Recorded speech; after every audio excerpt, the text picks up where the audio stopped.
Tiro, estamos ao vivo. O que faz? Aumenta está outra pessoa ou deixa eu ver aparecer? Ao vivo aqui. Aqui? Impressionado. Não estou fazendo nada. Liga outra vez porque tira o som dele.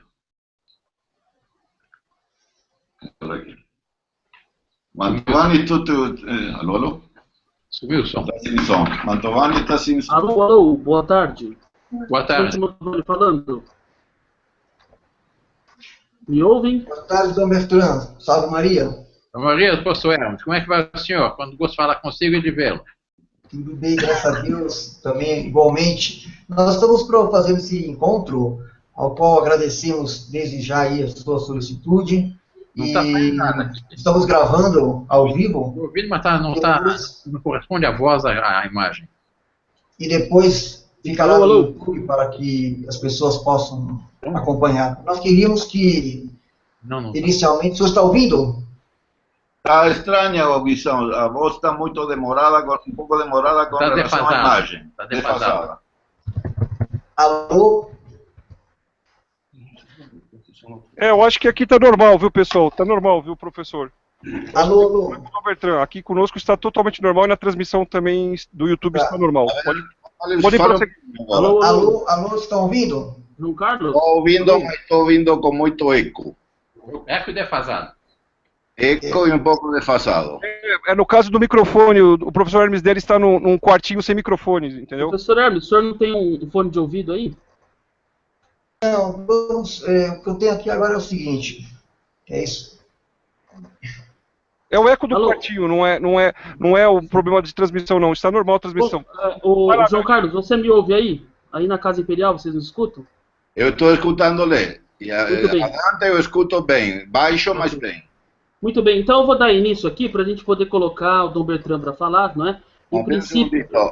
O professor Hermes, como fazemos? Professor, pode falar um pouquinho? Olá, então, não está sendo possível escutar o...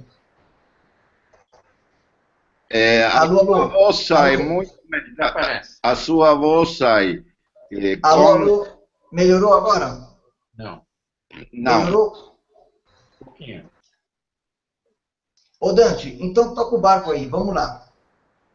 Vamos lá, eu vou pelo menos dando início aqui, porque nós queremos que os nossos ouvintes possam tomar contato aí com o pensamento do nosso príncipe, né, Dom Bertrand.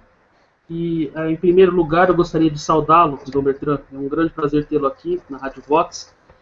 Alguns meses nós estamos tentando contato com vocês, porque nós reconhecemos a família imperial, né, os nossos príncipes imperiais como a grande reserva moral da nação, e por conta de toda a história, toda a tradição, desde a fundação do Brasil até os dias atuais, há uma continuidade. Infelizmente houve a interrupção da maneira como aconteceu, né, em 1889, na verdade nós gostaríamos que o senhor falasse para nós aqui quais são as suas análises, né, conjecturais do momento atual pelo qual nós passamos, e, se possível, fazer uma conexão disso com a nossa história brasileira, né? Em especial, dando ênfase na questão aí das formas de governo, que nós sabemos que o senhor é um profundo conhecedor desse tema, né? E também, se eventualmente o senhor puder responder algumas perguntas nossas, dos ouvintes, nós deixaremos para o final. Então, Dom Bertrand, mais uma vez, seja bem-vindo, e com a palavra o nosso príncipe. Muito prazer em ouvi-lo, muito prazer em vê-lo. Terei muito gosto em conhecê-lo pessoalmente. A respeito da conjuntura atual, o que eu teria a dizer é que, para compreender a conjuntura atual, é preciso compreender que é uma crise política muito profunda. Mas essa crise não é apenas política, não é apenas econômica, não é apenas social, mas é fundamentalmente uma crise moral e religiosa. Quer dizer, nós abandonamos toda uma concepção cristã da sociedade e adotamos uma concepção laica. Isso é uma concepção pela qual se teve a pretensão de organizar a nação brasileira fazendo a abstração de Deus Nosso Senhor, fazendo a abstração dos 10 mandamentos da lei de Deus. E o resultado é o caos atual. Porque, evidentemente, o que nós assistimos hoje é fundamentalmente um choque entre duas concepções a respeito do homem, da civilização e da cultura. Uma é a nossa concepção católica, outra é a concepção laica. Na concepção católica, se parte do princípio que Deus nosso Senhor existe, que Deus nosso Senhor é o Senhor onipotente, que Deus nosso Senhor nos criou, nós fomos criados à imagem e semelhança de Deus, de onde decorrem uma série de realidades.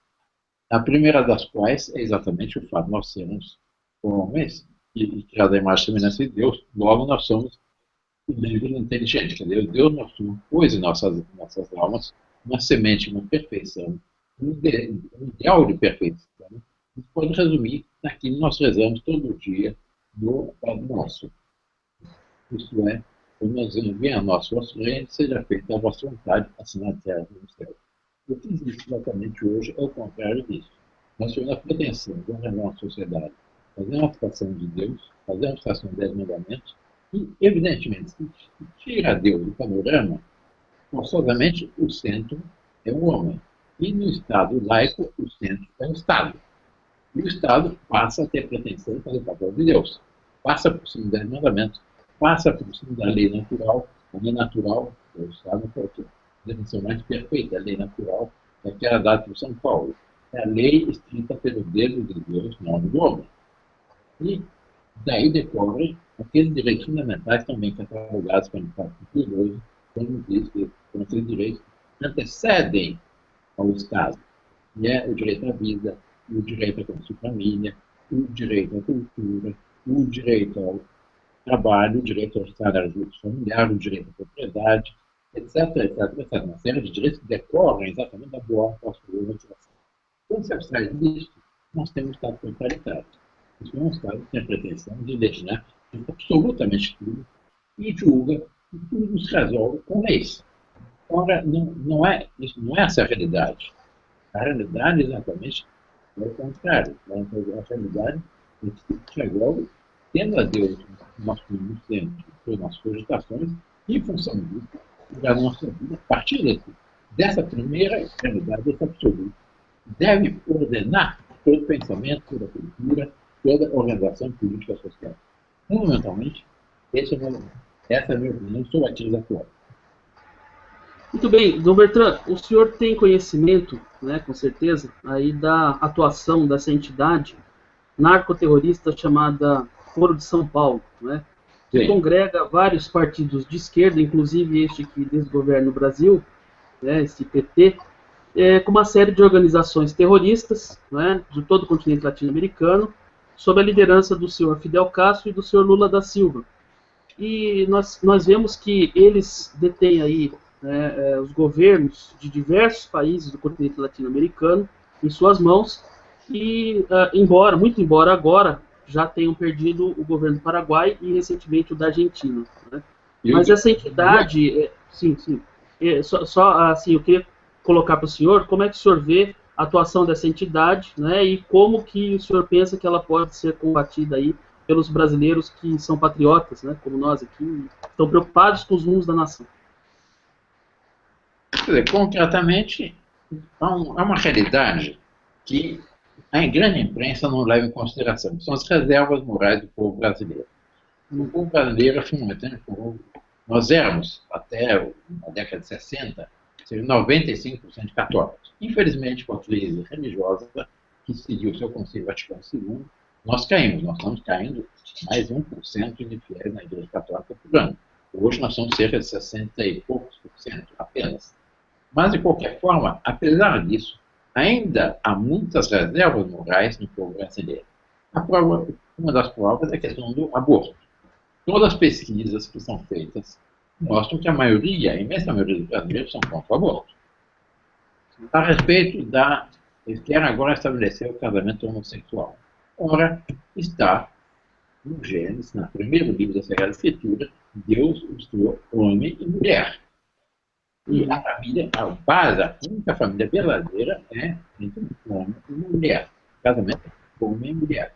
Mas o Estado, como abstrai da lei de Deus, abstrai de todas as realidades, acha que pode legislar sobre isso e estabelecer o casamento entre homem e mulher, mulher, etc, etc. Isso não está, isso viola profundamente não só a lei de Deus, mas a própria ordem natural das coisas. Isso não existe. Na realidade, se for analisar a realidade atual, isso não tem cabimento.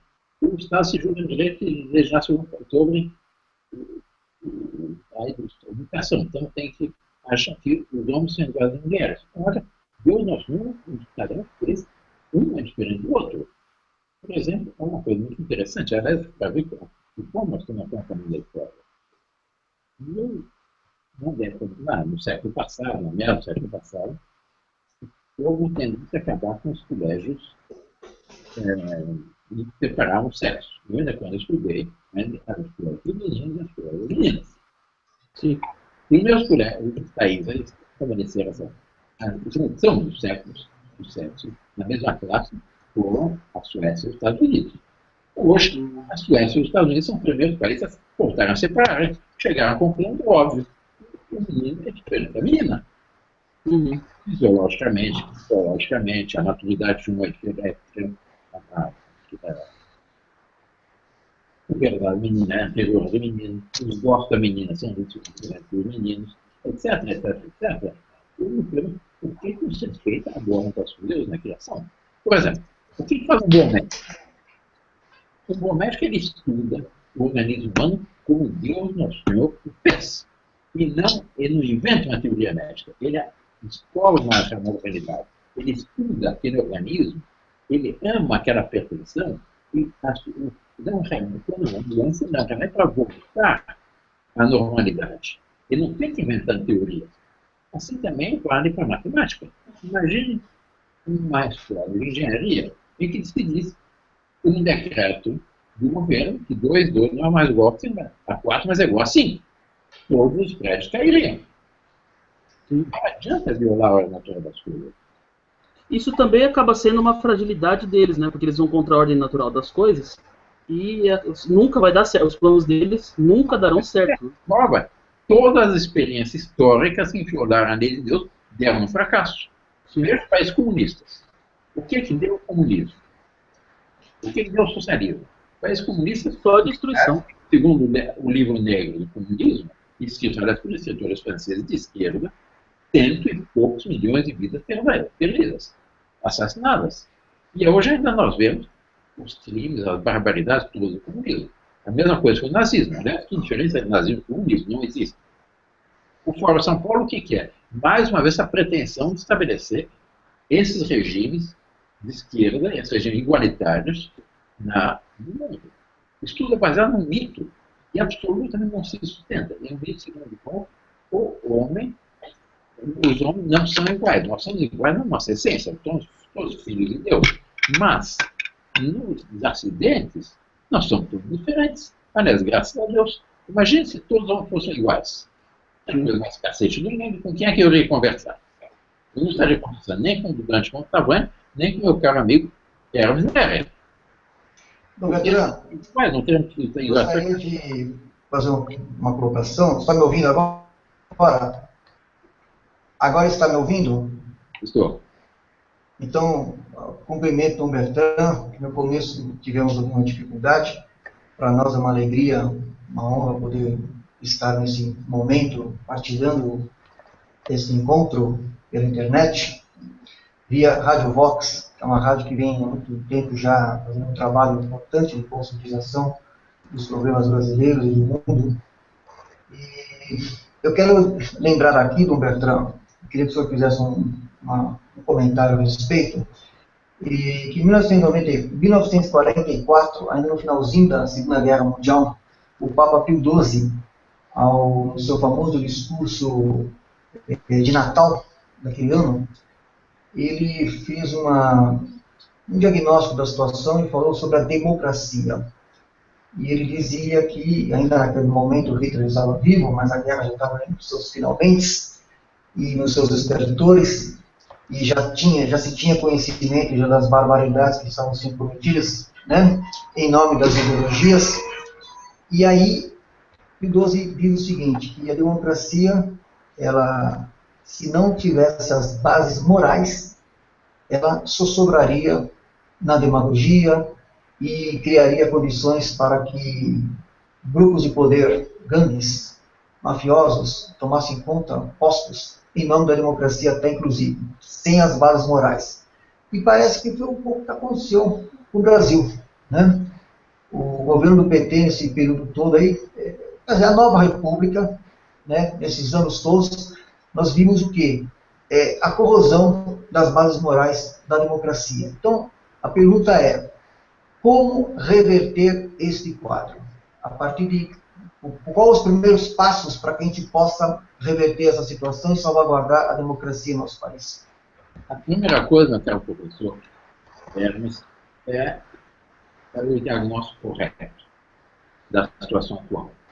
Como eu disse, a nossa crise é muito mais uma crise moral e religiosa do que uma crise política, social e econômica. Sem haver uma restauração de uma ordem católica, não há solução para o problema do mundo. Pode haver atenuantes, pode haver paliativos, mas sem a restauração da ordem católica, isto é, sem haver Santo Agostinho, imagina uma cidade, uma região, sabe? E todos cumprem os 10 mandamentos. O problema deveria. Então, a primeira coisa é compreender esse aspecto da realidade. E, em função disso, ver qual é a boa ordem que possa fazer na criação.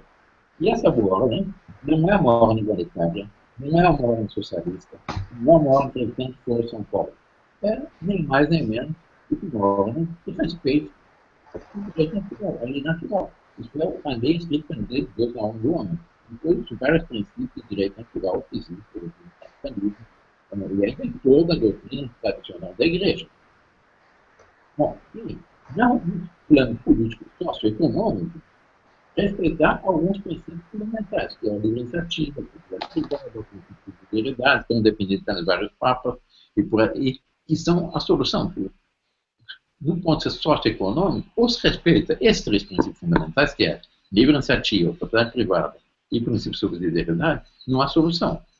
E por democracia, uma democracia pura é praticamente impossível. Quer dizer, só achar que é só democracia, não. Os papas, sobretudo, vários papas trataram desse assunto, sobre São Tomás tratou dessa questão, sobre as várias formas de governo. E São Tomás de Aquino deixa muito claro que existem 3 formas de governo. A democracia, a aristocracia e a monarquia. Segundo São Tomás, a forma de governo mais perfeita é a monarquia. Por isso, diz São Tomás, a Igreja, na sua organização, é fundamentalmente monárquica. O Papa é monarca absoluto. Ele tem o direito sobre todos os católicos, sobre todos os fiéis, e em matéria femoral sobre todos os homens. Depois existe, mas São Tomás de Aquino continua dizendo o seguinte: no plano temporal, por causa da debilidade do homem, resultando do pecado original, o regime ideal não é uma monarquia pura, uma monarquia absoluta. É uma monarquia, é um regime misto, no qual tem algo de democracia, algo de aristocracia, que é o governo das elites, e algo de monarquia. E era o que nós tivemos no nosso passado. No próprio Brasil, na medida que era possível naquele tempo, nós tínhamos um regime que deu resultados extraordinários. Bastou que viesse a República para iniciar-se o caos atual. Rui Barbosa dizia com toda razão. Na monarquia, o parlamento é uma escola estadista. Na República, o que aconteceu? Transformou, segundo Rui Barbosa, numa praça de negócios. Sim, Dom Bertrand, aproveitando a sua linha de raciocínio, eu gostaria que o senhor comentasse alguma coisa, se possível, sobre a história, né, do reino português, porque foi, de fato, um reino que se consolidou nos princípios cristãos e no direito natural, né?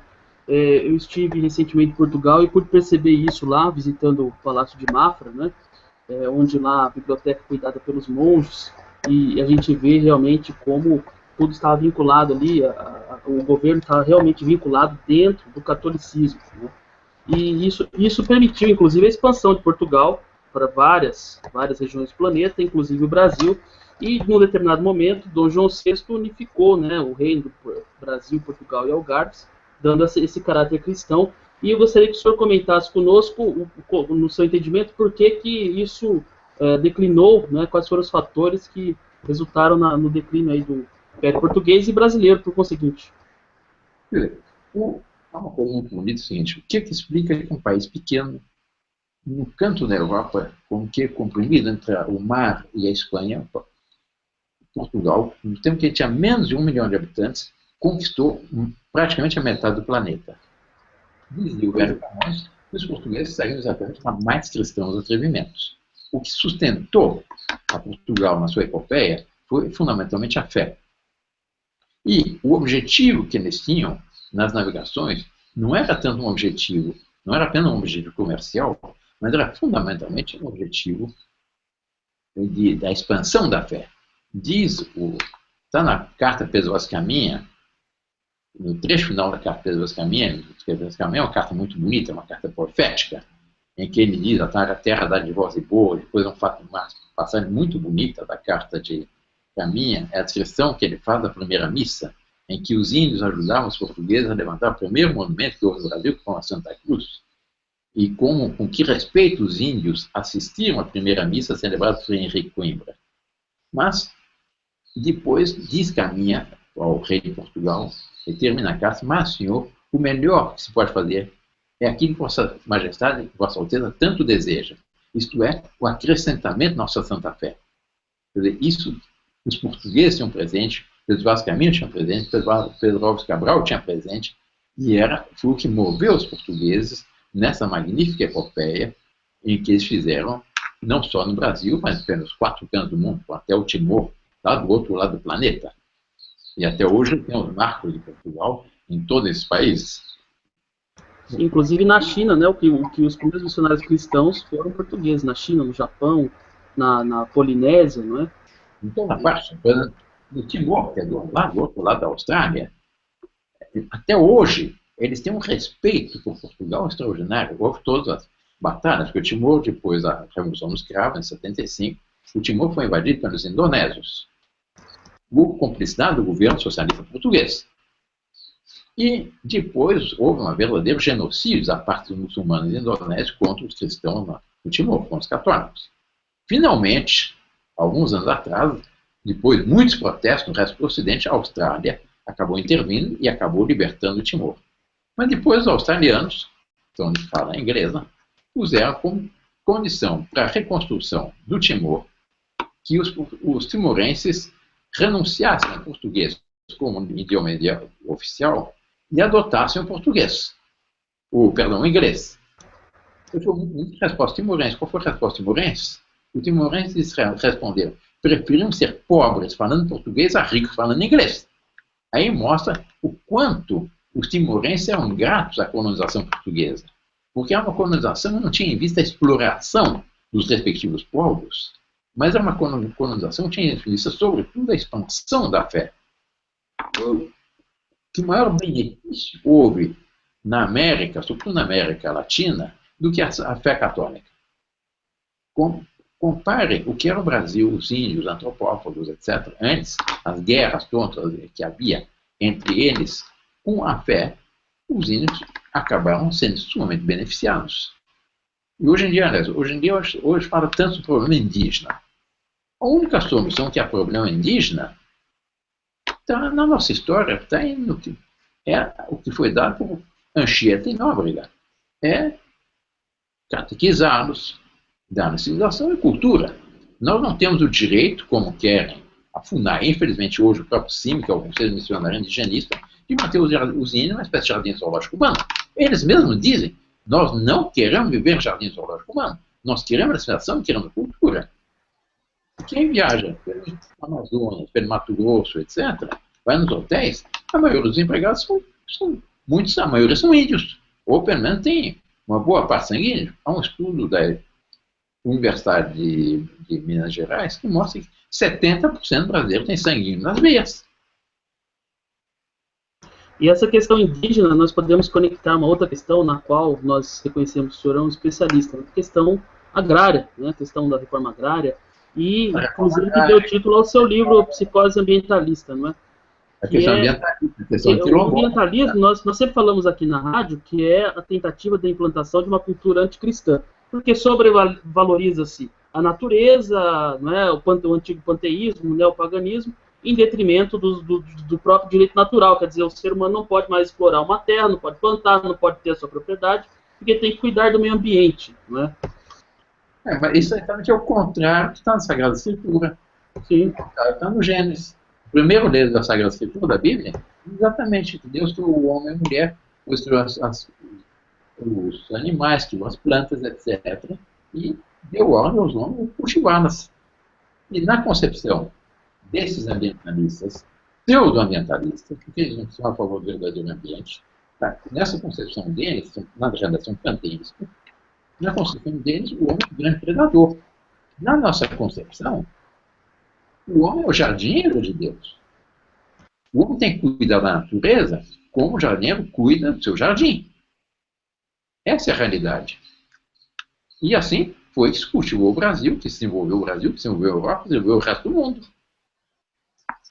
Dom Bertrand, dentro dessa linha de raciocínio, então, nós temos consciência de que no Brasil tivemos uma governante muito consciente de que era preciso, para desenvolver o Brasil, que houvesse a consciência cristã. Né? O cristianismo é que é, de fato, o grande agente civilizador do Brasil, e a princesa Isabel tinha muita consciência disso, e por isso que ela preocupou os republicanos, os positivistas e todos aqueles que fizeram um movimento para derrubar a monarquia.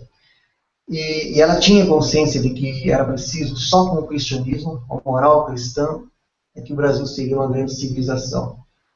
E queria que o senhor falasse um pouco sobre isso. E a história comprovou que sem esse fator, o Brasil teria o caos que hoje estamos mergulhados. Então, ela estava certa no seu projeto, na sua visão de Brasil, e a história vai se comprovando cada vez mais o quanto nós precisamos desse fator civilizatório. Como é que o senhor vê essa questão?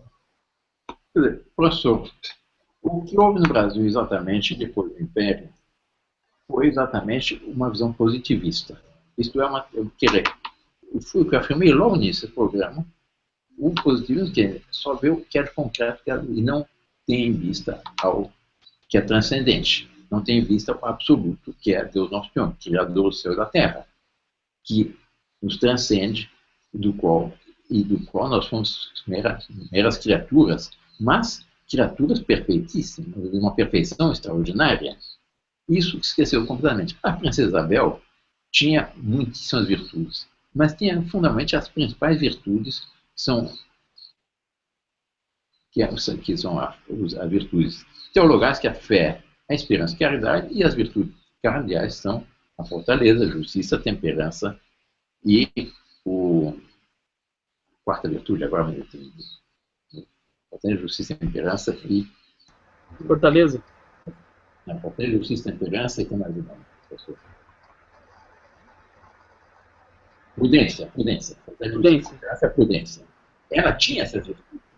E ela era uma santa mulher. Ela era de comunhão diária, rezava diariamente. Ela dava o exemplo de caridade cristã na cidade do Rio. Depois, no exílio, fazia questão de ela mesma ir limpar a Igreja da Glória, para dar exemplo exatamente do serviço de Deus, porque nós estamos a serviço de Deus nesse mundo. Teria sido uma muito boa monarca. E a gente vê que a conspiração que houve foi uma conspiração positivista que tinha um pavor da princesa Isabel. Eles sabiam que com a princesa Isabel eles não poderiam nada. E no fim do Império, infelizmente, Dom Filipe II já estava muito doente, tinha uma diabetes muito elevada, e eles aproveitaram da debilidade do Império, do imperador, para dar um golpe de Estado. Que, aliás, não foi um golpe, em primeiro lugar, um golpe republicano, porque todos sabem que quando Deodoro saiu do Campo de Santana na manhã do 15 de novembro, ele não bradou viva a República, ele bradou viva o imperador. Foi apenas no entardecer do dia 15 que foram dizer que o imperador havia convidado para a presidência do Conselho de Ministros a um político gaúcho, Silveira Martins, com o qual ele havia disputado os amores de uma moça, aliás, muito virtuosa, a filha do Barão Triunfo, e havia perdido nessa sua disputa. Quando ele soube que o imperador, disseram a ele, que não era essa a realidade da história, que o imperador havia convidado a Silveira Martins ser o presidente do Conselho de Ministros, no lugar do Visconde de Ouro Preto, que era o objeto direto do golpe de 15 de novembro, Deodoro teve um sobressalto, se não, aí ele deram para assinar o decreto de proclamação da República. Na realidade, a República é um regime que nasceu da disputa de 2 homens por uma mulher. Essa é a tragédia da República. A pequena história, como diz o historiador, a gota d'água foi essa. Mas, sobretudo, o que eles não queriam é a princesa Isabel. É a redentora. Ela teve a coragem, sabia o que tinha risco ao libertar os escravos. Aliás, é um fato muito bonito, que poucos brasileiros sabem. O professor Herman, você conhece melhor isso que eu, mas que é a origem do Cristo Redentor do Rio de Janeiro. Depois do 13 de maio, em que a princesa Isabel assinou a Lei Áurea, ela foi cognominada a Redentora, pela população do Rio e depois pela população do resto do Brasil. E aí quiseram construir um monumento em sua homenagem. E ela disse, eu não quero um monumento em homenagem. Eu quero um monumento ao Redentor, a Nosso Senhor Jesus Cristo, e lá em cima do Corcovado. A origem do Cristo Redentor no Corcovado exatamente resultou desse ato de abnegação e de fé da princesa Isabel. Aí nós vemos o que teria sido o Brasil se não tivesse havido aquela monarquia, se ela tivesse sido a nossa imperatriz. E ela morreu, viveu até 1921. Inclusive, né? Os 3 períodos que ela teve oportunidade de assumir o país, mesmo enquanto regente, ela teve a determinação e a consciência de que era preciso equacionar aquele problema da questão do trabalho no Brasil. Ela havia estado na Inglaterra em 1869, aos 18 anos, assim, recém-casada com o Condidet, porque o Condidet não podia ir à França, porque ele estava exilado. E lá, em 1869, ela se deparou na Inglaterra com a realidade da questão do trabalho, onde ela viu que a solução que os ingleses estavam dando para a questão do trabalho era uma solução classista, sindicalista, uma solução de viés já marxista, porque o Karl Marx havia publicado o Manifesto Comunista em 1848, e ela ficou horrorizada com aquilo. Ela chegou a escrever em carta de que ela não queria aquela solução para o Brasil. Quer dizer, o dia que no Brasil houvesse uma república sindicalista, seria um desastre. Quer dizer, veja bem, 100 anos antes do PT ter assumido o poder, ela já tinha uma visão muito clara de que aquela solução não era boa para o Brasil. Mas com isso eu quero também perguntar ao senhor o seguinte: hoje nós temos a Igreja Católica dominada por setores que aparelharam, né? Quer dizer, ela está praticamente que dominada por esse viés esquerdista, por esse teologia da libertação, relativismo e até esse ambientalismo, né? Inclusive até recentemente estimulado pelo princípio Laudato Si e etc. Como que nós poderíamos retomar, né, a moral cristã, os valores e princípios cristãos, para que nós possamos viabilizar o Brasil que a princesa Isabel sonhou e que sabemos que é com aqueles princípios é que vamos sair da crise que nós estamos e chegar ao Brasil promissor que desejamos. Professor Hermes, eu queria deixar claro para o meu caro Dante Montavani e meu caríssimo professor Hermes, velho conhecido. Em primeiro lugar, eu sou católico, apostólico, romano. E eu respeito o Santo Padre em todo o limite que a minha fé, que a doutrina da Igreja nos manda. O Papa é infalível em matéria de fé e moral. Quando fala ex-cátedra, com a explícita intenção de definir uma verdade, e são essas três condições, que é fé e moral, ex cathedra, explícita vontade de dominar, de definir uma verdade. Essa é a minha posição com relação à igreja. A igreja, ela é perfeita. A igreja é o corpo místico de Cristo. E as portas do inferno não prevalecerão. Nós temos a promessa do nosso Senhor Jesus Cristo, quando disse: "E tu és pedra, e sobre essa pedra construí a minha igreja, pois que as portas do inferno não prevalecerão." O que não quer dizer que todos os homens, todos os católicos, sejam perfeitos, muito pelo contrário. Todos, de cima a baixo, desde o Santo Padre até o último dos fiéis, somos falíveis. Menos o Papa, quando, naquilo que a igreja percebe, quando a doutrina católica, matéria, fé, moral, etc, etc.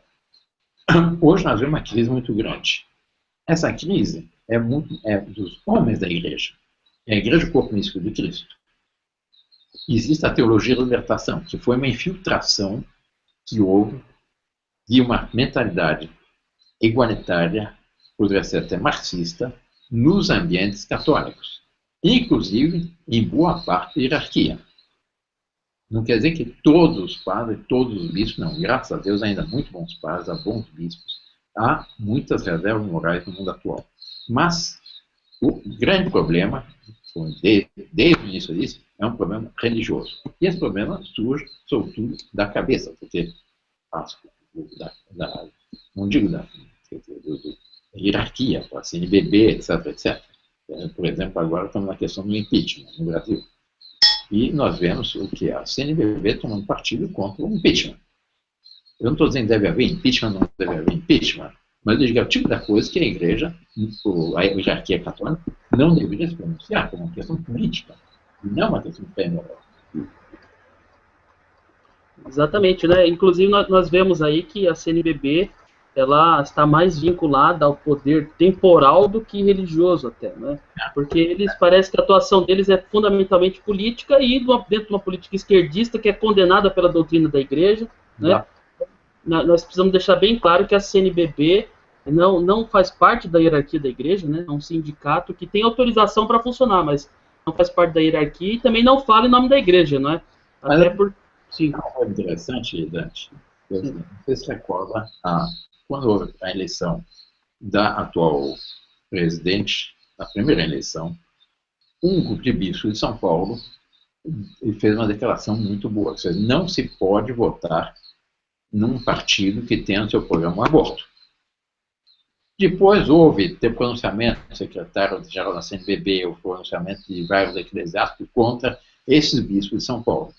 Em função disso, o Papa, naquela ocasião, o Papa Bento XVI, fez uma declaração muito boa, dizendo que os bispos não só podem, mas têm obrigação de pronunciar em matéria quando há uma ameaça à fé e à moral. Numa visita dos bispos, a Líbana, dos bispos do norte. E depois, no pronunciamento seguinte, pôs os pingos nos is sobre o que seja uma conferência episcopal e a CNBB. A CNBB é um mero órgão informativo que deve coordenar algumas instalações, mas os bispos respondem diretamente ao Papa. E a CNBB não tem o direito de falar em nome dos bispos, a não ser que haja uma unanimidade de todos e cada um dos bispos naqueles pontos. E nós vemos hoje em dia o contrário, nós vemos a CNBB se pronunciando à torta e à direita uma série de questões temporais, e as questões morais não há um pronunciamento claro, não há um combate vigoroso, como nossa alma de católico gostaria de ver, em matéria de defesa da família, em matéria de aborto, etc, etc. Não, muito pelo contrário, eles estão defendendo a agenda anticristã, Bertrand, infelizmente. Inclusive, eu publiquei um artigo nesse mês de abril, que fala justamente sobre a agenda anticristã defendida pela CNBB. Eu gostaria só de acrescentar, Bertrand, que também corroboro com o que o senhor disse a respeito da questão da nossa convicção, né, no primado petrino, no ministério petrino, na nossa convicção naquilo que nosso Senhor Jesus Cristo delegou a Pedro, a missão, né, o munus de governar a igreja. Nós estamos convencidos disso, temos também profundo respeito, né, pela hierarquia da igreja, porque sabemos que da sua missão. Agora, a questão é que hoje, diante de várias situações, né, de decorrência do relativismo, principalmente, e também decorrência dessa influência do marxismo dentro da igreja, nós estamos vendo situações de desvio aqui e ali, equívocos aqui e ali, hermenêuticas aqui e ali, que tem criado muito mais dificuldade para que os católicos, inclusive, entendam realmente o que são os princípios e valores que estão no catecismo da Igreja Católica. Então, nesse sentido, requer um discernimento profundo, e nem todos têm esse discernimento.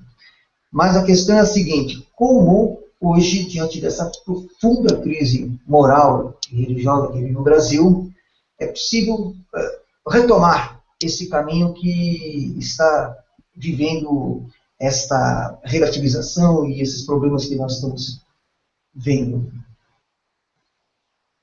Professor Hermes, hoje se fala tanto a respeito da miséria, da pobreza, dos crimes, etc. E fala, então, é preciso dar trabalho, teto, etc, etc, etc. Mas apresenta soluções meramente humanas, no plano temporal.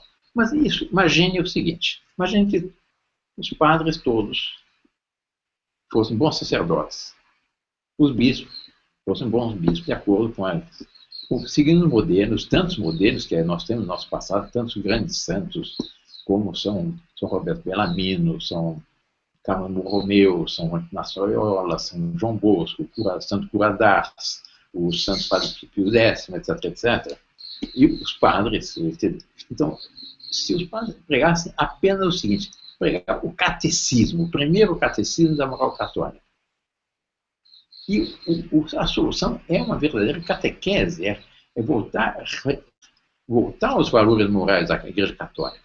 Não adianta falar de reforma agrária, ambientalismo, etc., que, aliás, a Igreja não deveria se pronunciar nessas matérias, porque não é questão de fé e moral, mas ensinar-se o catecismo seria o primeiro passo para essa restauração. Depois, nos colégios, nas universidades, etc., voltar-se a apresentar o que seja a doutrina católica, com todo o seu esplendor, toda a sua imensa riqueza, de todos os documentos que houve de tantos santos e tantos papas no nosso passado.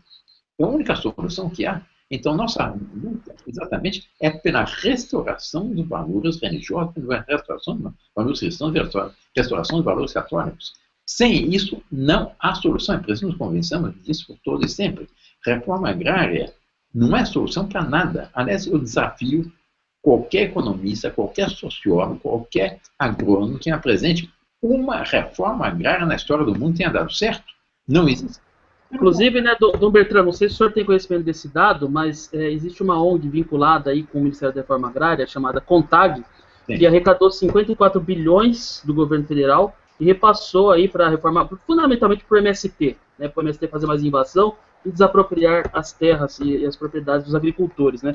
E esse é todo o dinheiro, que a maior parte do PIB nacional é resultado da produção agrícola, né? Nós somos uma grande potência agrícola, que o que fecha o nosso PIB no azul é a produção agrícola, não é mesmo? Então, como é que o senhor vê a questão a solução para a questão agrária dentro dessa perspectiva que o senhor está colocando para a gente aqui? Gente, eu passei toda a minha infância no campo, uma fazenda. Eu conheço bem os problemas agrários. É preciso estimular a agricultura, e deve haver pequenos, médios e grandes. Porque se for fazer um tabuleiro xadrez, no qual cada família só tem um módulo e não passa a ter mais nenhum, acabou o progresso. Porque ninguém mais vai ter estímulo para progredir. Daí o fracasso dos países socialistas. Pelo contrário, dê liberdade, estimule a agricultura, facilite as coisas, diminua a carga tributária e a agricultura vai continuar a sustentar a nação. Aliás, apesar, não é graças ao governo, é apesar do governo, o que está salvando o Brasil é a agricultura e a pecuária. Essa é a realidade. A terra é a principal mercadoria que existe, né? Do ponto de vista puramente econômico. A mercadoria mais valiosa que existe é a terra, né? Porque a terra é o que nos permite a produção, né? Exato. Pode acabar tudo, pode acabar todas as indústrias, mas nós precisamos ter terra para plantar, porque, não é, os nossos itens básicos vêm da terra, não é mesmo? Então, eu concordo, e eu já gostaria até que o senhor comentasse se essa sua visão se coaduna com uma visão liberal em termos econômicos, né? Porque...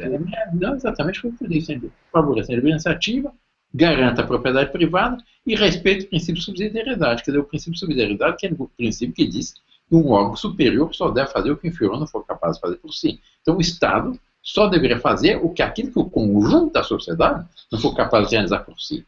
E não que nós temos encontrar um Estado intervencionista, um Estado de bem-estar social. Todos os Estados no mundo inteiro, todos os Estados de bem-estar social estão fracassando. Porque cria-se a ideia que o Estado tem que dar tudo. E não é verdade. O Estado deve garantir as condições que as pessoas possam realizar-se, que elas possam fazer desabrochar aquele potencial que Deus nosso Senhor pôs na alma de todos e cada um dos homens quando os criou. Bertrand, eu queria que o senhor falasse um pouquinho sobre um sentimento geral da nação brasileira. Hoje, nós vamos às ruas e conversamos com um e com outro, perguntamos às pessoas mais simples, e aqui e ali, e é incrível como grande parte das pessoas, elas se declaram monarquistas, inclusive os jovens. É impressionante, em conversas informais, quando a gente conversa sobre a crise que vivemos, a gente sente uma adesão natural, né? Mesmo assim, mesmo entre aquelas pessoas que não sabem exatamente o que seria a monarquia hoje no Brasil, existe naturalmente um sentimento de adesão natural. Eu queria perguntar o seguinte, diante desse desaguar dessa crise, cujo não sabemos para onde vai, como é que vai terminar tudo isso, com essa crise toda hoje, mas eu queria perguntar sobre o seguinte, a família real brasileira está preparada hoje para assumir o Brasil? Como é que expectativa o senhor pensa em relação a essa questão? Eu tenho uma convicção de que será restaurada a monarquia no Brasil um dia. E como que está a expectativa, o sentimento, como é que o senhor acompanha isso hoje no Brasil? Professor Hermes, graças a Deus, nós tivemos uma formação. Nosso pai, o príncipe Dom Pedro Henrique, minha avó, a mãe do papai, meu avô, Dom Luiz, todos seguiram uma tradição católica muito firme e princípios muito sadios. E nós fomos formados exatamente nessa concepção. Isso é, na concepção de que os príncipes nasceram para servir a sua nação. Existe no alto de todas as coroas uma cruz. Essa cruz tem um duplo significado. Em primeiro lugar, é que o rei reconhece que acima dele há um Senhor ao qual tem que prestar conta, que é Deus Nosso Senhor. Em segundo lugar, que o rei nasceu para crucificar-se pelo seu povo, sacrificar-se pelo seu povo. Essa é a realidade. As pessoas perguntam como é que a monarquia poderia resolver a crise atual. A grande virtude das monarquias qual é? A maior virtude das monarquias é que criam na nação a consciência de uma nação é, antes de mais nada, uma grande família com destino em comum a realizar. De onde resulta, no conjunto da nação, um estado de espírito, um estado psicológico que tende a estimular a virtude do povo, medindo suas más tendências, exatamente como uma família bem constituída, a simples presença do pai ou da mãe tende a estimular as qualidades dos filhos e inibir suas más tendências. E nós vemos isso em todas as monarquias, assim foi no Brasil até 1889, e assim é até hoje nas várias monarquias do mundo. Se se pega na internet o ranking do IDH, Índice de Desenvolvimento Humano, qualquer pessoa pode procurar, basta pôr ranking do IDH no Google, aparece. As 10 primeiras nações do planeta, de mais alto desenvolvimento humano, são monarquias. Ou não, são nações muito tradicionais, antigas, não. Entre essas 10 primeiras tem 2 nações muito mais recentes que o Brasil, que são a Austrália e ainda mais recente a Nova Zelândia. Mas por quê? Porque sempre tem monarquias, que é um regime exatamente que mantém a unidade, mantém a continuidade e mantém a estabilidade na nação. É a grande virtude da monarquia. Isso, nós estamos inteiramente conscientes disso, nós temos certeza que a família imperial é chamada a dar essa contribuição à nação, no caso de uma restauração monárquica, que nós temos também certeza que mais cedo ou mais tarde virá. Porque a ordem natural das coisas não é republicana. Como é que o senhor acha que vai acontecer? O senhor acha que esse processo poderia ser, na sua opinião, há questionamentos do como isso poderia acontecer à luz da experiência da história, como é que o senhor vê que isso como que poderia ocorrer esse processo de retomada no Brasil? É um aspecto interessante, professor. O Brasil está num estado psicológico do filho pródigo da parábola do Evangelho. Ele julgava que, pedindo a sua parte herança, indo para a cidade, ele iria encontrar todos os prazeres, ia ter uma vida de gozo, e de alegria e despreocupações. Pouco tempo depois, ele estava reduzido à pobreza, à miséria, e teve que empregar-se como cuidador de porcos, e tinha como pagamento poder alimentar-se com o mesmo alimento dos porcos. E nesse momento lhe veio a saudade da casa paterna. No Brasil, hoje em dia, os brasileiros estão com saudade da casa paterna. E é um aspecto interessante, é que, sobretudo na juventude, nessas passeatas, todas essas manifestações públicas, cada vez mais tem aparecido bandeiras da monarquia. E como que é por geração espontânea? Porque não é um movimento organizado que fez isso, culminou no Rio, em Fortaleza, em Natal, em São Paulo, em Porto Alegre, vão aparecer grupos monarcas na rua. Vão surgindo espontaneamente. Bom, existe evidentemente um movimento que chama de monarquia, que coordena essas atividades, mas sobretudo, é uma coisa que vem surgindo muito mais de baixo para cima, de uma reação popular autêntica, de uma nação que tem a sua memória histórica e que tem, claro, que a realidade não é republicana. Bertrand, eu vou aproveitar para conectar uma fala que o senhor mesmo fez, não me lembro em qual entrevista, o senhor fala sobre os símbolos que ficam no subconsciente, no caso aqui do povo brasileiro, né, que tem justamente esse apreço pela situação da monarquia. Né? Tanto que o senhor deu o exemplo de que eu mesmo estou com uma filha agora de 2 meses de idade em casa, e a gente chama ela de princesa, a gente não chama ela de filha da primeira dama. Né? Quer dizer, no próprio imaginário do Brasil está essa questão aí de nós fazermos referência a esses símbolos, né, nacionais que surgiram no período em que éramos uma monarquia.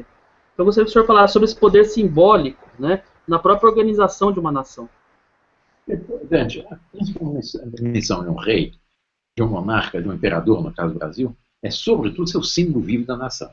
Quer dizer, a encarnação das virtudes do seu povo, aquele que deve dar o exemplo, aquele que sustenta, aquele que estimula a conjugação.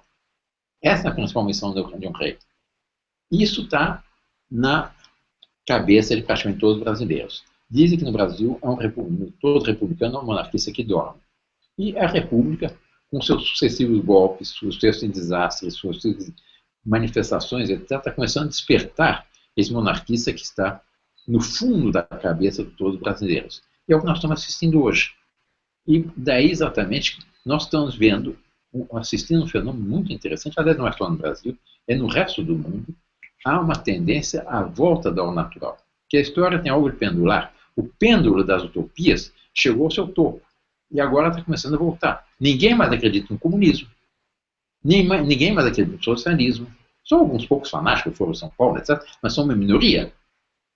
Isso explica também, inclusive, essas últimas derrotas do Foro de São Paulo no continente latino-americano, né, com a vitória do Macri na Argentina, a derrota do Maduro lá nas eleições legislativas, o próprio protocolo do impeachment da soberana búlgara Dilma Rousseff, né, é um sinal de que realmente estamos indo contra agora, né, essa ideia socialista.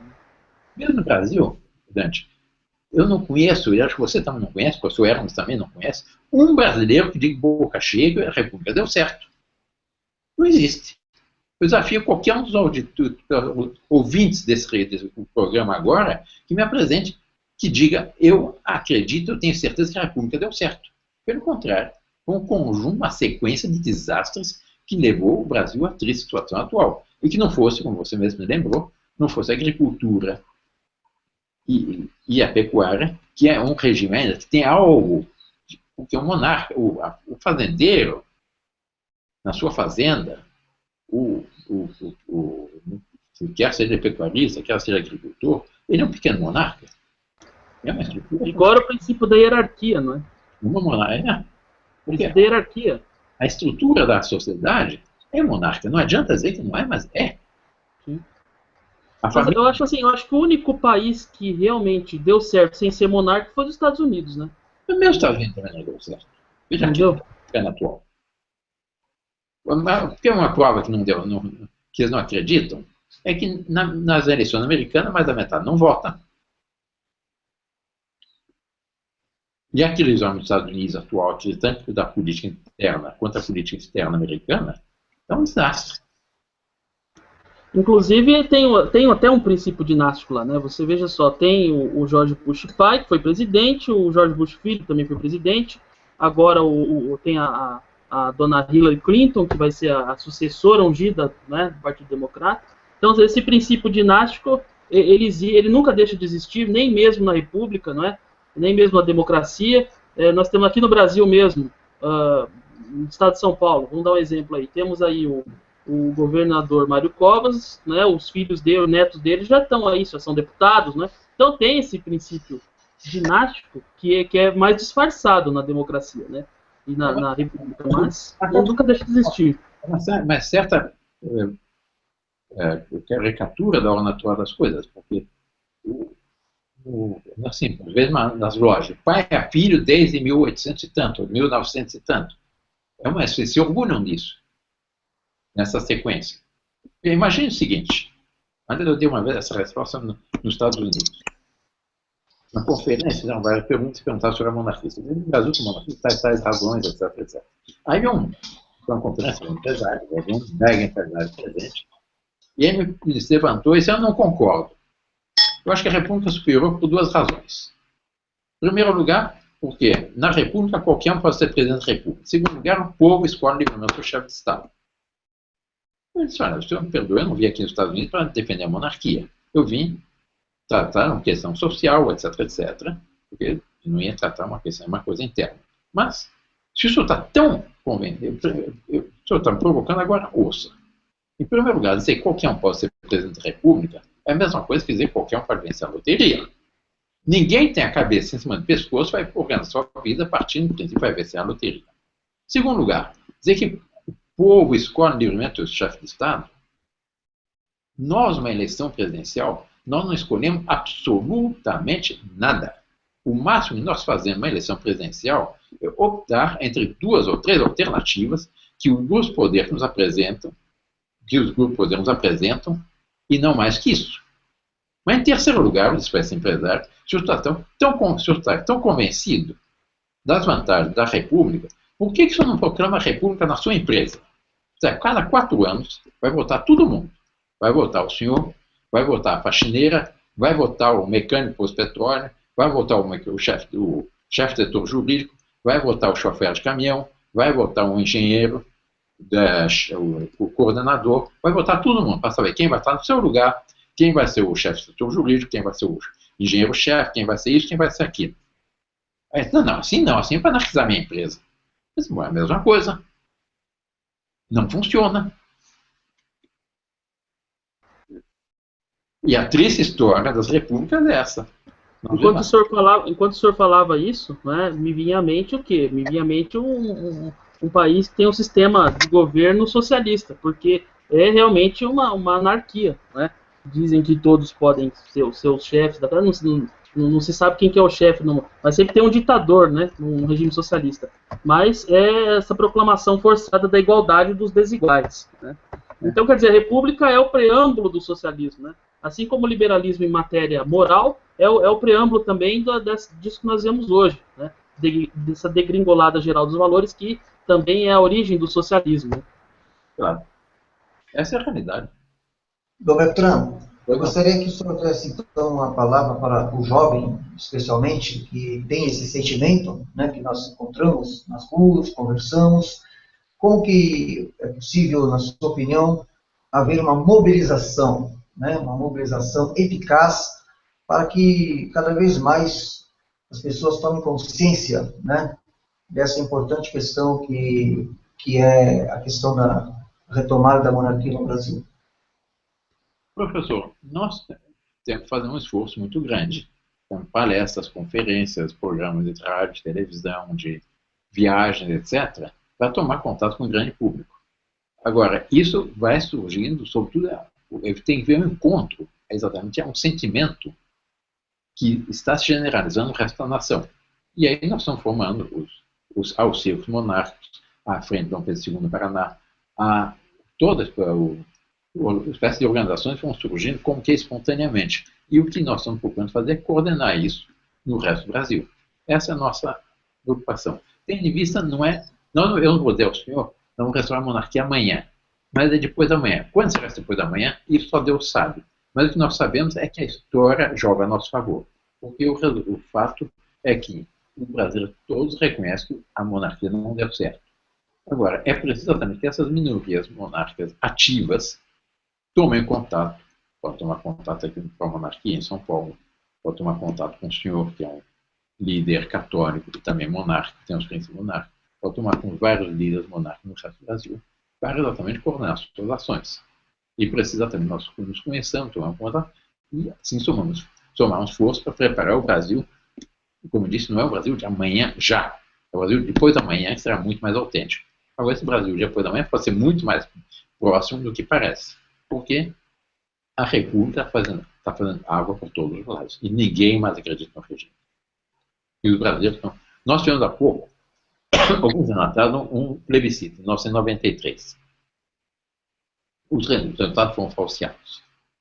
Mas houve uma coisa muito interessante, professor, o senhor deve se lembrar desse tempo. Em todos os debates que nós enfrentamos, nós monarquia enfrentamos republicanos, não só eu, príncipe, mas outros monarquistas, certamente o senhor e outros, em pé de igualdade, fazia-se um plebiscito simulado, quer fosse uma universidade, uma associação comercial, na base de um partido político, etc. Fazia um plebiscito simulado e vence a monarquia. Porque se tivesse havido igualdade de condições naquela ocasião, teria vencido a monarquia. Não venceu por quê? Porque nós tínhamos... Se houve um grupo político que teve seus direitos caçados nesse país, fomos nós. A monarquia nasceu.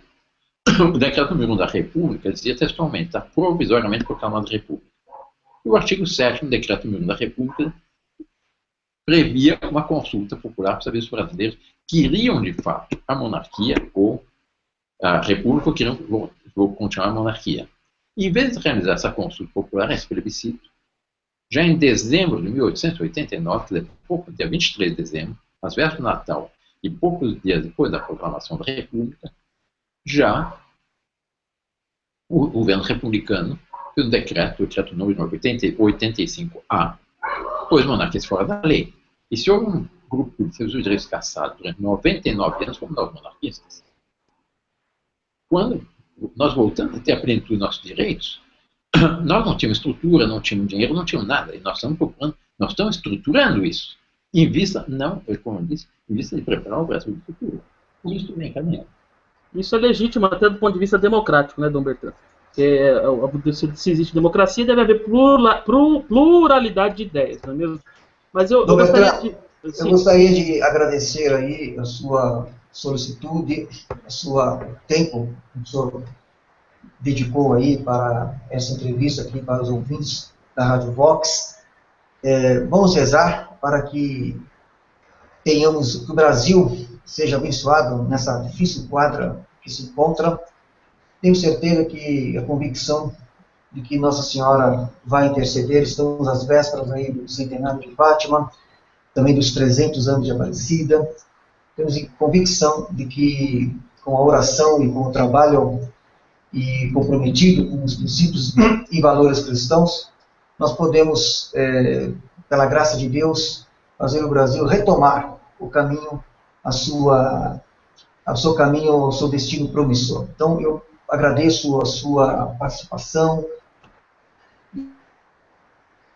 e já de esperança, né, e de motivação ao jovem para que estude, para que conheça bem mais a história do nosso país e se agregue àqueles que realmente têm ainda um sentimento cívico e ético e cristão, que com tais sentimentos é que nós teremos um Brasil melhor. Então, da minha parte, eu deixo aqui essas minhas palavras e agradeço imensamente a oportunidade de participar desse pessoal da Vox.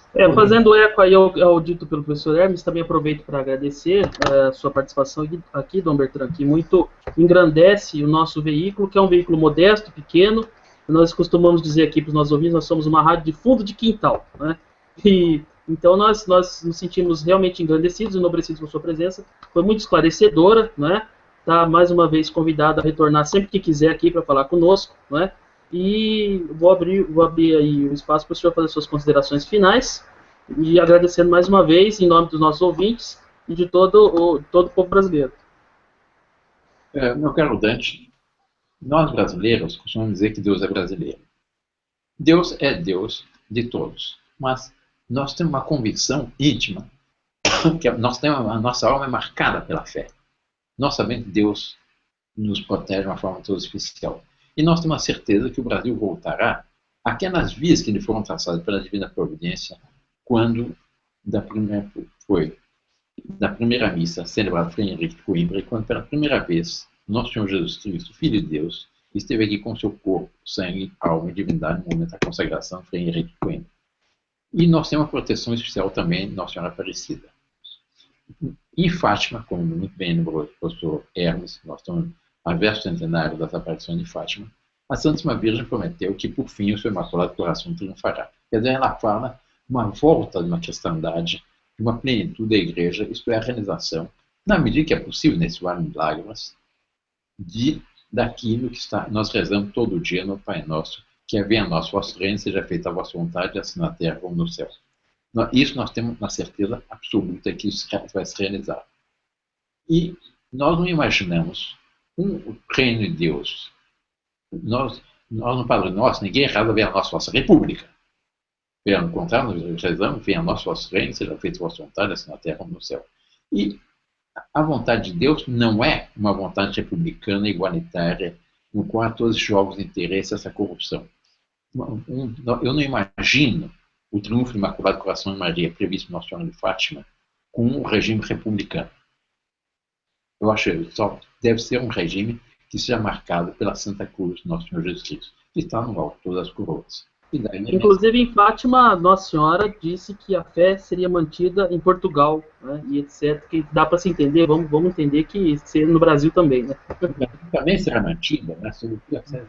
A fé católica vencerá. Nós teremos um dia uma civilização verdadeiramente católica, uma civilização no qual realmente se respeite a vontade de Deus. E a vontade de Deus qual é? Se resume exatamente nos 10 mandamentos da lei de Deus. Não precisa centenas de leis, são milhões de leis que nós temos na nossa legislação atual, que é uma legislação de índole profundamente positivista, que é uma legislação que foi feita abstraindo de Deus.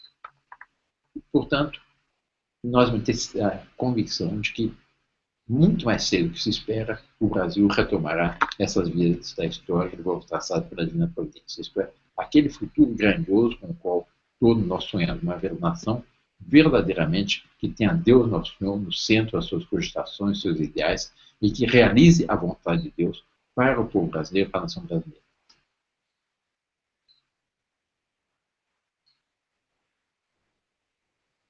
Ok, muito obrigado a todos aí do Bertrand, mais uma vez.